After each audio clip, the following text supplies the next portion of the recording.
Assalamualaikum warahmatullahi wabarakatuh. Perkenalkan, saya Weweli Esraberi selaku host dari Badan Eksekutif Mahasiswa Fakultas Hukum Universitas Jakarta.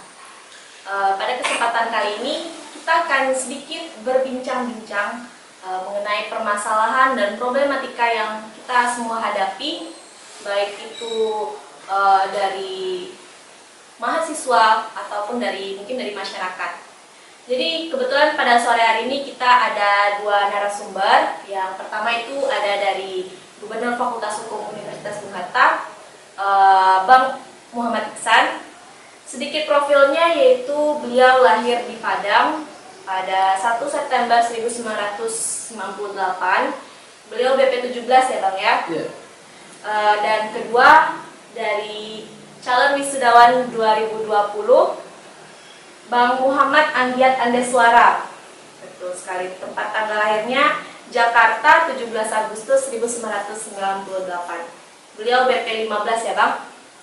Ya. Nggak usah tegang ya, kita mungkin agak sedikit santai aja karena di sini kita akan membahas tentang isu-isu yang mungkin kita semua rasakan akibat dampak pandemi yang benar-benar sekarang tuh kayak merajalela, benar-benar kayak sedikit menurunkan kapasitas atau kualitas dari kehidupan kita sehari-hari yang biasanya kita bisa melakukan aktivitas secara formal ya, secara bertatap muka langsung bersama-sama. Sekarang sudah kayak lebih terbatas, kayak apa-apa tuh dilakukan lewat HP, di rumah aja gitu. Jadi mungkin itu akan bukan sedikit lagi, rasanya agak banyak ya Bang ya, mengurangi kualitas dari kehidupan yang kita jalani sehari-hari gitu. Mungkin kita selaku mahasiswa, selaku perwakilan dari mahasiswa juga, kita akan membahas sedikit tentang problematika atau pertanyaan-pertanyaan yang timbul di kalangan mahasiswa, terutama di Fakultas Hukum Universitas Jakarta, yaitu seputar mungkin uang kuliah, KKN daring, ataupun dari wisudanya gitu. Karena saat sekarang ini ada dua narasumber kita, mungkin saya akan bertanya dulu kepada gubernur kita, yaitu Bang Muhammad Iksan. Mungkin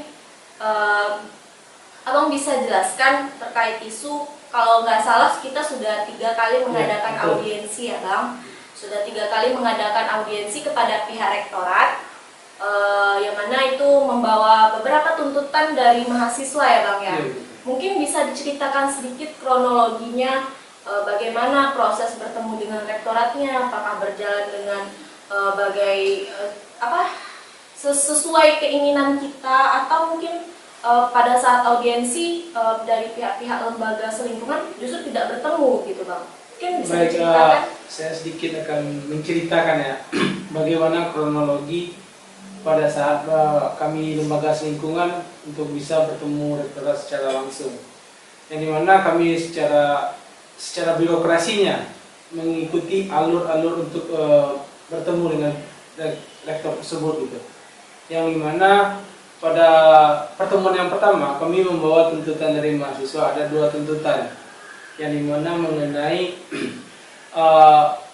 uang kuliah dan juga mengenai metode tentang perkuliahan daring itu tersebut gitu. Nah, di sini kami juga mendapat jawaban mengenai metode perkuliahan daring gitu. Secara tidak langsung gitu,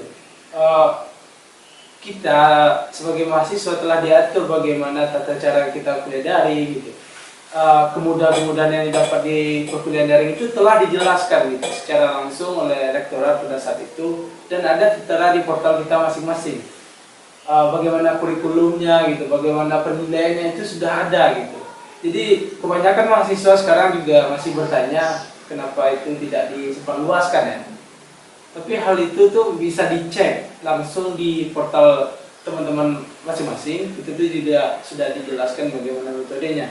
Nah, di sini juga saya juga menuntut mengenai pengurangan uang kuliah. Nah, di sini tuntutan kami ini memang betul, ini tuntutan dari hampir seluruh mahasiswa di Universitas Jakarta, yang dimana merasa pada saat ini gitu sangat membutuhkan yang namanya pengurangan dana tadi, yang sama-sama kita ketahui keadaan COVID ini sangat membuat mahasiswa menjadi terbebani lah gitu. Bukan hanya segi perekonomian yang turun atau dari segi yang lain lah gitu. Nah di situ kami pada tuntutan itu belum mendapatkan jawaban yang pasti secara tertulisnya gitu. Kita anak hukum pasti ada legal standingnya ya Bang. Ya. Nah di situ hanya satu kutipan kata dari Pak Rektor kita yang sama-sama kita ketahui bahwasanya Pak Rektor pernah menyampaikan pada saat audiensi pertama dan seringkali diulangnya bahwasanya beliau untuk membuat suatu kebijakan dia pastikan bahwasanya dia tidak akan merugikan mahasiswa. Mungkin itu yang bisa nantinya kita koreksi ulang lah untuk kedepannya, apakah memang kebijakan-kebijakan yang dikeluarkan oleh Bapak Rektor sendiri tidak merugikan mahasiswanya. Mungkin seperti itulah Bapak Rektor. Berarti kita bisa jadikan itu sebagai pandangan, sebagai pegangan bahwasannya yang dilakukan Pak Rektor ini merugikan kita atau tidak gitu ya. Dengar-dengar juga katanya nih Bang, BPBP 17 dan BPBP yang belum melaksanakan KKN akan mengikuti KKN daring. Itu gimana Bang? Apa sudah ada kejelasan dari pihak rektoratnya atau masih digantung? Baik, di sini saya ingin menjelaskan mengenai pandangan dari Bapak Rektorat sendiri ya. Bahwasanya juga saya bingung, ini apakah ada slack di bagian birokrasi? Saya juga nggak tahu nih. Miskomunikasi yang terjadi sepertinya. Yang dimana kita secara tidak langsung telah mengetahui bahwasanya KKN kita secara daring ya, dari pernyataan portal sendiri yang menjelaskan bahwasanya tempat kamu di mana, daringnya di mana. Ukuran jaket juga diketahui ya. Nah di situ pada saat audiensi ketiga itu, pada tepatnya audiensi ketiga, saya mempertanyakan hal tersebut dan Bapak Rektor sendiri menyebutkan bahwasanya dia tidak mengetahui. Malahan saya melihat beliau kebingungan. Saya juga nggak tahu apa yang terjadi oleh rektorat dan bagian-bagian yang lain, apa tidak ada saling menyampaikan gitu atau ada miskomunikasi lah jatuhnya gitu. Untuk mengenai KKN sendiri mungkin ya secara tidak langsung kita mungkin ya akan mengadakan KKN daring. Oke, tadi tuh kan mengenai uang kuliah sama kuliah online gitu ya. Kabar-kabarnya juga KKN bakalan daring nih. Itu gimana sih pendapat dari rektor atau jawaban atas tuntutan tersebut dari rektor kita? Baik, di sini mungkin secara tidak langsung rektor sendiri belum mengetahui bahwasanya kita akan mengadakan KKN daring. Tapi yang sama-sama kita ketahui untuk ke-17 kita secara tidak langsung telah diatur melalui sistem portal kita yang dimana telah menunjukkan bahwasanya kita akan mengadakan KKN daring tersebut. Nah, di situ timbul pertanyaan dari angkatan 17 bahwasanya kita menggunakan sistem daring tersebut, apakah kita masih memakai metode lama? Nah, di situ menjadi polemik pada saat sekarang ini. Oh gitu, berarti ya memang rektornya sendiri nggak ada jawaban dong ya? Belum ada jawaban. Berarti gitu teman-teman, dari rektornya aja atau dari kita lembaga aja belum dapat jawaban gitu kan? Jadi kita juga nggak bisa nih nyampein kepastiannya tuh bagaimana gitu. Oke, mungkin itu bisa menjawab dari pertanyaan-pertanyaan dari mahasiswa, khususnya mahasiswa Fakultas Hukum yang memang bertanya-tanya seputar KKN, terus kuliah dan uang kuliah gitu, ada pengurangan apa tidak. Mungkin dari jawaban dari Abang Nisan tadi bisa menjawab nih. Ada isu-isu juga tentang wisuda. Wisuda kita katanya bakalan online juga ya Bang ya. Jadi kita sedikit mengupas dulu kronologinya gimana sih Bang? Terkait dengan wisudaan. Sedih ya, mukanya udah kelihatan sedih gitu ya. Enggak usah sedih Bang. Jangan nangis. Masa nangis? Belum, wisudanya kan belum pasti gitu. Atau udah ada surat edarannya. Coba kronologinya dulu diceritain ke kami. Terkait dengan kronologinya, mungkin kan teman-teman sudah mengetahui juga gitu, dan didampingi juga sama Ihsan selaku ketua BEM dan Fajri selaku presiden mahasiswa. Ini berat mau ceritanya. Saking apa ya, menggebu-gebu ya. Soalnya kan sudah lama digantung gitu ya. Digantung. Cintanya juga Bang? Oh enggak. Oke. Kita kembali ke kronologi wisuda online tadi dulu. Pertama kita kalau bicara wisuda daring, merujuk dari beberapa kebijakan yang dikeluarkan universitas ayo kita jalan-jalan dulu ke bulan Februari. Oke, bulan Februari. Sekarang udah bulan Juni ya, gitu. sudah beberapa bulan yang lalu ya. Mungkin dari teman-teman wisudawan sekitar waktu Februari, mungkin sampai akhir Februari, kita kan ada namanya ujian atau sidang komprehensif. Yang mana skripsi itu disidangkan gitu.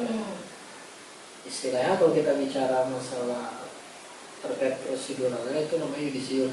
Jadi masalah absah atau tidaknya seorang ini dikasih gelar kan dari situ gitu. Iya. Tapi Nyatanya kan seperti ini gitu. bener. Siti berarti belum sah dong ya? Ijazah udah dapat. Oh, ijazah udah dapat. Tapi masih dikategorikan calon apa gimana? Masih digantung. Ambigu ya. Oke. Mungkin masih calon lah. Masih calon ya. Terus kita mengikuti terus perkembangannya sampai pada akhirnya teman-teman dari wisudawan dari salah satu fakultas gitu kan menyampaikan, tolong dong ini diusut lebih cepat gitu. Bukan perihal masalah kita mau diwisuda. Tentu kan dalam wisuda itu kan ada namanya dari kebijakan universitas kita membayarkan income sekitar 1.200.000. Oh iya. Ya 1.200.000. Setelah itu kita nanti kan dikenakan biaya-biaya lainnya seperti toga atau apanya, itu persiapan menuju wisuda.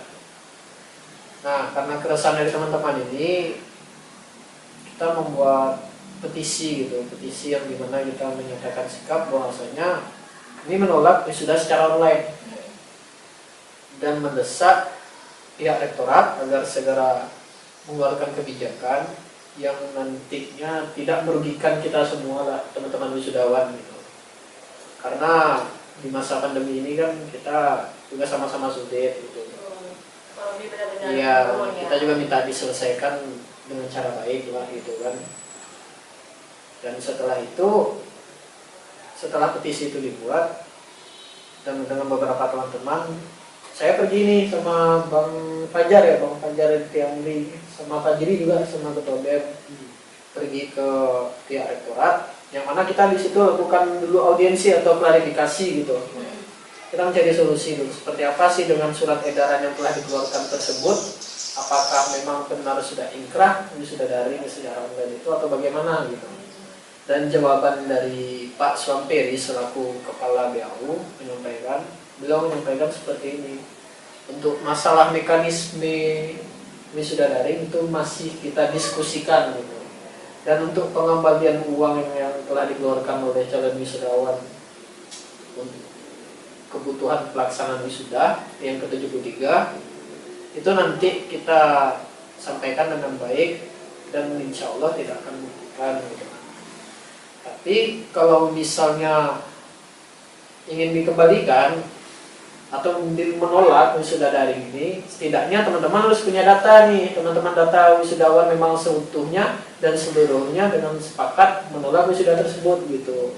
Itu bicara kronologinya seperti itu gitu. Oke, dia seperti itu ya.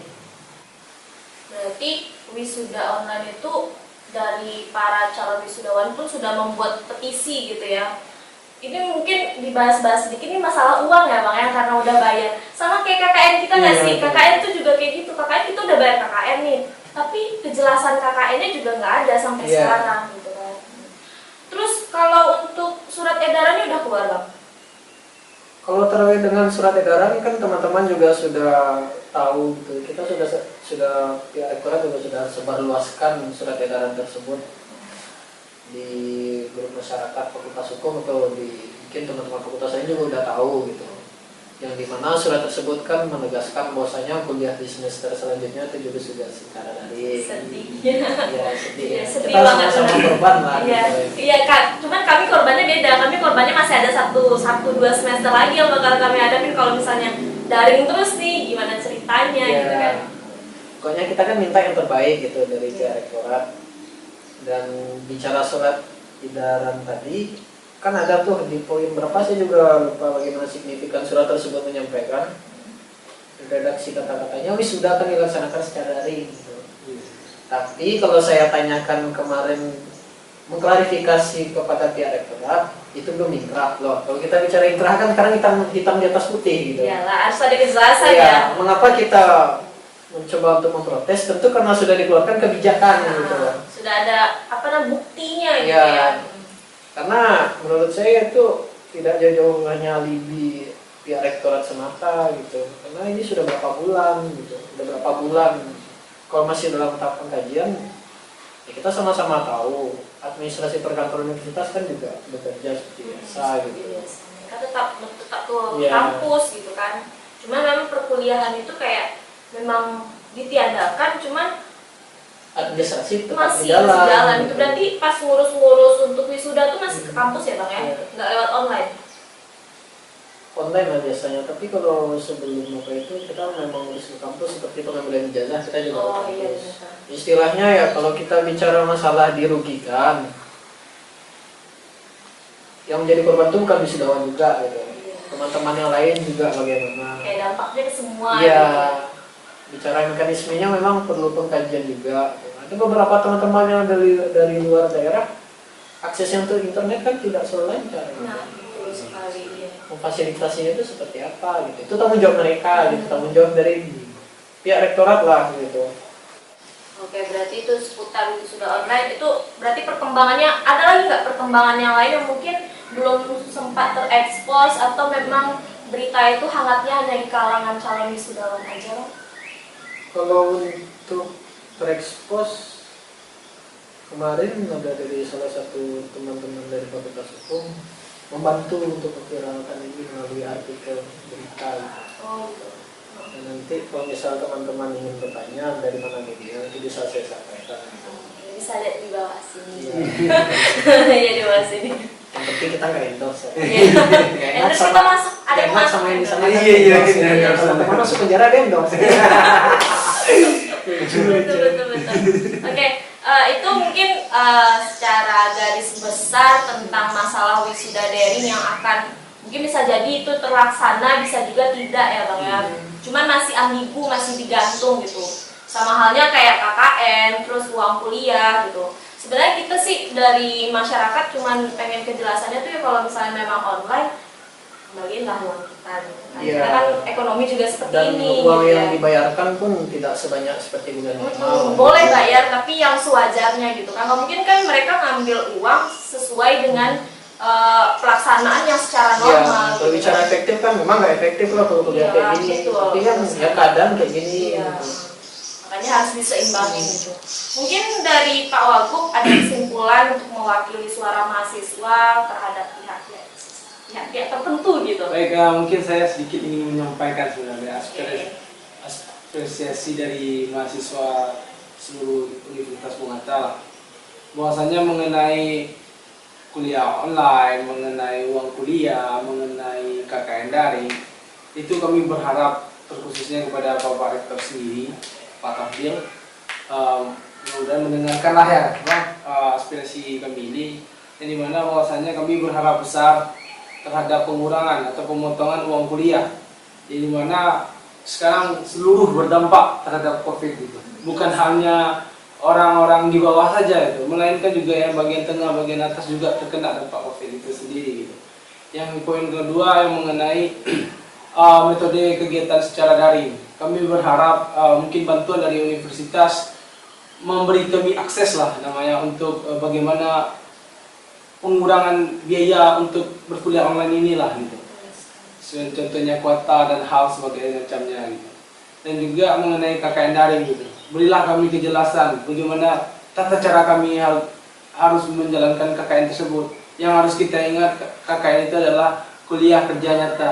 Jadi ketika kita kuliah kerja nyata, nyatanya di mana? Ketika kita daring. Iya kan? betul, nggak nyata ya. Iya, nyata jadinya. Gitu. Dunia maya Seandainya jadinya. memang iya harus nyatanya tuh ada gitu. Berarti cara implementasikan penjalanannya lagi bagaimana Pengaplikasiannya kita- saja gitu. Ya mungkin itu. Itu ya, oke. Itu dari perwakilan dari mahasiswa untuk mungkin itu lebih tertuju kepada pihak rektorat ya bang Pihak ya. rektorat. Oke. Dari mungkin dari kakanda kita yang wisuda, ancang-ancang wisuda online lagi nih. Ada perwakilan dari teman-teman gitu, apa sih mau menyampaikan apa gitu. Kalau dari teman-teman ya kita sebelumnya saya juga sampaikan terima kasih nih buat teman-teman lembaga gitu kan udah mengundang gitu.